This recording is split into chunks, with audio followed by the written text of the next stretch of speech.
for tuning in today. So I'm discussing how to achieve a perfect Pilates plank position. Okay, so that was a lot of alliteration, but that's exactly what I want to talk about. I think it's really, really important. And a Pilates plank is different than a traditional plank, so we're going to talk about that too. So there's all types of ways to advance plank.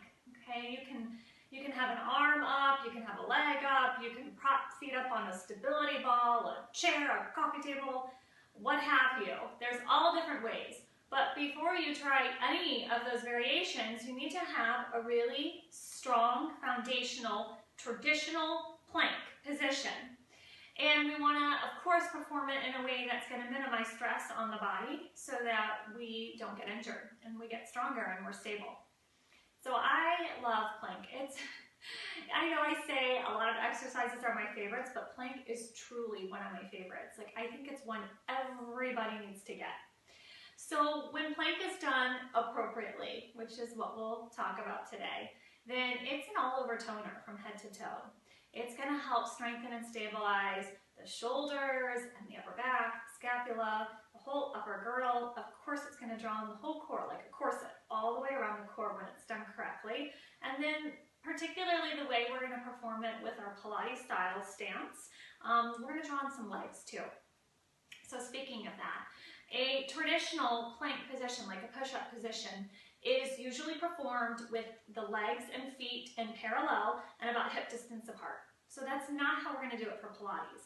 In Pilates, we're going to come into our Pilates-style stance, which means the heels will be drawn together. There's going to be a little bit of external rotation starting at the hip joint, coming all the way down up through the leg and through the toes. So the balls of the feet will be separated. And then when we do that, we can really squeeze and engage the inner thighs together. And I want you to imagine when you do this, like you're lacing the backs of the thighs together, okay, like they're hooking together. And that helps us to draw up through the adductors, up into the pelvic floor, and up into the core. So it's all about the core. It's always all about the core with Pilates. And you're going to get a head-to-toe toning workout with plank, but we want to initiate that power from the core. That's why we call it the powerhouse in Pilates. It's where you get your strength and power from to then work everything else. Okay, so we're going to go through just a basic Pilates-style plank, and we're going to do a couple different variations. So the first one we're going to talk about is a forearm plank. So forearm plank is a really good choice for somebody who may have pain, discomfort, and injury, arthritis, carpal tunnel syndrome, something going on through the hand, through the wrist, up through the forearm. Also, you're going to have the whole forearm down as opposed to just the hand, and there's more surface area. So sometimes that just feels more supported, it's more comfortable. So we'll come on to the forearms. We're going to continue that little Pilates-style stance that I was talking about through the feet. But we're going to talk about upper body first here. So when we come into our forearm plank, it is crucial that we get the shoulder lined up over the elbow. So if we have elbows splaying out, elbows turning in, too far forward, pulled too far back, then you are very likely to strain one or many structures of the upper body, particularly up through the shoulder, up through the neck. You're going to hurt yourself doing that. So it's very, very important through all of these variations to get correct upper body alignment. So we'll have the shoulders right over the elbows, and then you have a couple of choices for the hands. So the first option is, I call these Spidey hands, like little Spider-Man hands. You're just going to spread really, really wide through the fingers. And when you do this, your middle finger, if you were placing your hand on the face of a clock, the middle finger is going due north. It's going to 12 o'clock, okay? So you spread out through the hands. When we do this variation of forearm plank, or if we do hands like this for full plank, there's a very common practice to allow the part of the hand by the thumb and the first finger to lift up off of your mat or the floor. So this area here, this little pad by your thumb, this is called the thenar eminence. Thenar is thumb, okay? We want to take that pad and press it down into the ground. We want to literally ground it into the ground and distribute the weight evenly. So that's also going to help protect your upper body and help to balance the body, which of course we're always after. So you have your upper body alignment. Let me move my sweater there. Okay, and then you're going to have your heels together. Okay, so this is really important. This is probably going to hurt me to demonstrate. You want to take care that you are not stagnant here. So that tends to happen if we let go of the belly. If we're not drawing the navel up into the spine, then our belly kind of hangs like a hammock. It's just going to hang there. And then we get this lordotic position here. This is really stressful for the low back. I'm going to say that it's almost a guarantee if you consistently perform your planks that way, you're going to injure yourself. So you may not feel it today, but you're going to feel it sooner or later. The low back, that lumbar spine, the SI joint, something's going to start screaming at you, and it's not going to be pretty. So you've got to keep that tummy tucked up and in. So that's what I look like if I let go of my belly, and there I have it pulled up. So the opposite here is really stick the booty way up in the air. Honestly, you're less likely to injure yourself by doing that, by lifting the hips up too high. And really you're coming into an exercise, a yoga position that's called dolphin. So it's probably safer for your body, but it's a different exercise. It's not plank, okay? We want to do plank. So forearm plank, shoulders are going to be over your elbows, my heels are together, my inner thighs squeeze, I'm going to lift up through belly, I'm going to pull up through pelvic floor. I'm going to take care not to sink through the shoulders, I'm going to press up and out. So that's my forearm plank. From here, I want to reach back through the heels. So I should get a stretch out through the Achilles area and the calves. Okay? Forearm plank can also be done holding candlesticks. So you can press through fist. Okay? And then again, you're going to have that same alignment. Everything else stays the same. But for some people, that's a more comfortable grasp. You can also you keep your elbows in place and then bring the hands together in the center. And what I like to do is make a fist with one hand and then cup it with the other. And some people like that. It just feels more supportive and comfortable for them. So if that's something that you prefer, then I recommend switching your clasp each time you do that, just so you can stay even. In Pilates, we always want to be balancing the body. Okay, the next variation of Pilates plank that we'll talk about is coming up with extended arms. We're going to have long arms, but we're going to do a knee down version. So a knee down version is a more beginning level, and there's also some changes we can make within that position to change the intensity, so I'll show you that as well. Okay, so same idea here that we're going to have our shoulder lined up right over the wrist, but now we have to think about the elbows. So, and mine really hyperextends, so hopefully you can see it.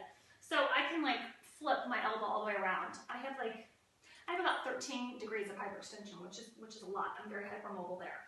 This isn't great, okay? If I did this and locked out my elbow, I could probably hang out and plank for like 5 minutes because I'm not working my muscles. I am hanging on the ligaments, stressing that joint. So I always want you to have a soft elbow. Does not have to be a big bend, just soft. You don't lock out the joints.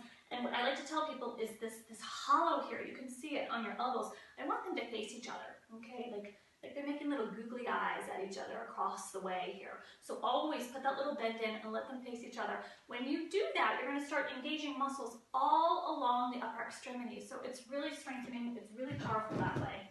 So we have our shoulders over the wrist, we have the hands spread out, pressing down through the thenar eminence, and then I'm going to put that little bend into my elbows so that they're facing one another. Okay, so the further I take my knees back, a knee down plank, then I get a bit more work here, a bit more core work. So I take the knees back. With knee down plank, I'm going to be parallel. So as opposed to full plank and then the forearm plank I just showed you where I had my pilates-style stance, I'm going to be parallel here, but I still want to engage the inner thighs. So I'm going to squeeze my legs together as if I had one solid leg in the middle of my body, and then I let my hips drop down. And so my goal here is just to make a long line. Like I want to be a board from the crown of my head all the way down and out through my body. So again, if I let go of my belly and I hyperextend, it's going to look like this. And if I have my bottom way up in the air, it's going to be more of an all-fours position, which some people may need to start there. If you've been injured or you're just new to working out, you might be in more of an all-fours shape, and that's okay as long as the tummy's pulled up and in. So you make it tougher by dropping the hips down. Another way to advance this is to keep the knees down, but then lift the feet, and that starts to put a little bit more pressure forward. So the neck. A lot of people do weird things with their head and neck and plank and push-ups. I see a lot of crazy stuff. So you don't want to be looking forward. You're not looking forward. You're definitely not looking at the sky. You should not be looking back and seeing your belly. Okay, we want to make the neck in line with the rest of the spine, so it's a neutral, long line. Okay, all right. So from here we come up into our full Pilates plank. So I come back into my position with the little V in the feet, heels together, and I'm going to pop up from here. So now we put all of those ideas together. I've got even pressure through my hands. I've got the softness in the elbows. Shoulders are going to pull down the back. My neck is going to be long. My tummy is tight. I grip with the tush. The inner thighs pull together. Belly's lifting up and in. Pelvic floor is lifted. And then I'm going to reach back through the heels so that I'm long and energized out the crown of the head and one direction across the room and out through the heels in the opposite direction. So a whole lot to think about. And then just breathe. So I like to have people, you know, work up, even if it's just 5 or 10 seconds. I'm not a huge stare at the clock type of person when you're exercising. I think that kind of defeats part of being in the moment and, you know, really making it your time. So I like to have people just count long, deep breaths. So maybe you hold your plank 2 long, deep breaths, or maybe you work up to 5 long, deep breaths. And then I have everybody perform 3 repetitions of it. And that's just a Pilates thing, because as we advance that and turn it into some more of the Pilates mat exercises, we'll do 3 repetitions. And I'll show you some of those in a different video where we add lifting legs and we add some rocking and all kinds of things.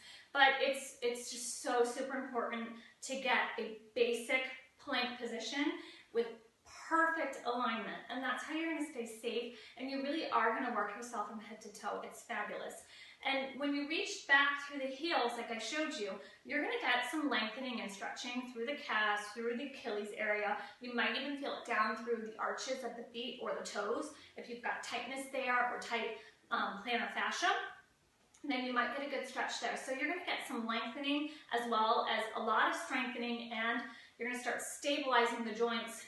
So for someone like me with really hyper mobile joints here, you know, when I come into that proper position and work and hold those positions, then I'm building a lot of stability, and that's going to help me stay healthy and not get injured no matter what I'm doing, whether it's Pilates or anything else in my life. So that's really functional, and it's a great benefit of plank. Okay, if you have any questions, if you have other versions of plank that you'd like to see or that you love to do, you can always shoot me an email at Amanda's Corner, it's C-O-R-E, like your core, N-E-R, @charter.net, and I love hearing from you, so feel free to email me. Thanks so much. Bye.